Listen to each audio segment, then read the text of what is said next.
नमस्कार। न्यूज़ 18 के social media platform पर आपका स्वागत है। आपके साथ मैं हूं ललित प्रजापति और खबर आपको एक बतानी है, वो ज़रूरी भी है, पड़ोस से जुड़ी हुई है।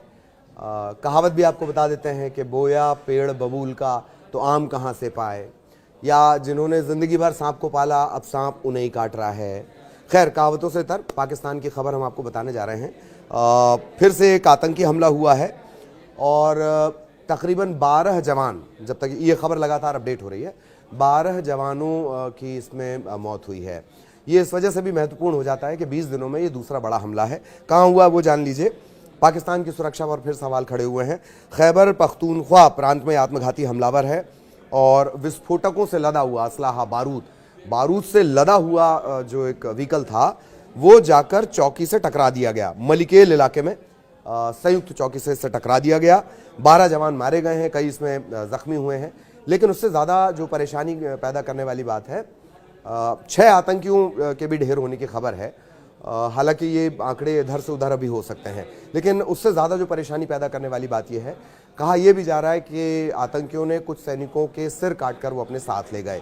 ये जो ब्रुटैलिटी है, ये दिखा रही है कि पाकिस्तान की कानून व्यवस्था या पाकिस्तान के जो सुरक्षा बल हैं, सेना है, उसका मनोबल और आतंकियों का मनोबल किस कदर है। इसे ऐसे समझ लीजिए।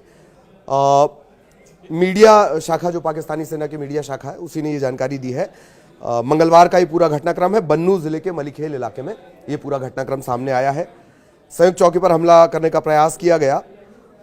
सेना जब जवाब देती है तो वो ये कहती है कि ऐसा प्रयास किया गया कि आतंकी हमला होने वाला था, हमने उसे विफल कर दिया। 12 सैनिकों की जान चली गई है, कई इसमें जख्मी भी हुए हैं। 6 आतंकवादी गोलीबारी से मारे गए, ऐसा दावा किया जा रहा है। ये संख्या इधर से उधर होगी। विस्फोट इतना घातक था कि जो चौकी की दीवार है वो पूरी तरह से गिर गई। मतलब असलाहा कितना, बारूद कितना रहा होगा, विस्फोटक कितना रहा होगा, इसका अंदाजा आप लगा सकते हैं। 10 सैनिकों और फ्रंटियर कांस्टेबुलरी के 2 सैनिक इसमें मारे गए, यानी कुल 12। तालिबान गुट, पाकिस्तान का जो तालिबान गुट है, उसने इसकी जिम्मेदारी ली है। हाफिज गुल बहादुर ग्रुप, इस नाम से भी इसे जाना जाता है। और कहना यह है पाकिस्तानी सेना का कि अब हम एक सर्चिंग अभियान चलाएंगे, दिस करेंगे, दैट करेंगे। वो सब बात के घटनाक्रम हैं जो एक औपचारिक बयान दिया जाता है। उन्होंने तो ये भी कहा था कि कहीं कोई एयर स्ट्राइक नहीं हुई। बाहर से विदेशी मीडिया बुला के वो दिखा रहा था कि देखिए यहाँ सब कुछ ठीक है, कहीं कोई एयर स्ट्राइक नहीं हुई। पर आप तो जानते हैं ना, स्ट्राइक हुई थी।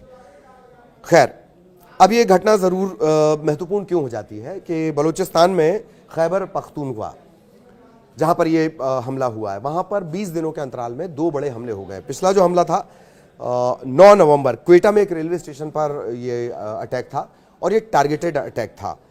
जवानों का मूवमेंट होना था, जवान जहाँ पर खड़े हुए थे स्टेशन में, वहीं पर बॉम्ब ब्लास्ट हुआ। इसमें 9 नवंबर का एक घटनाक्रम है। 14 जवान और 25 लोग उनकी जान चली गई थी।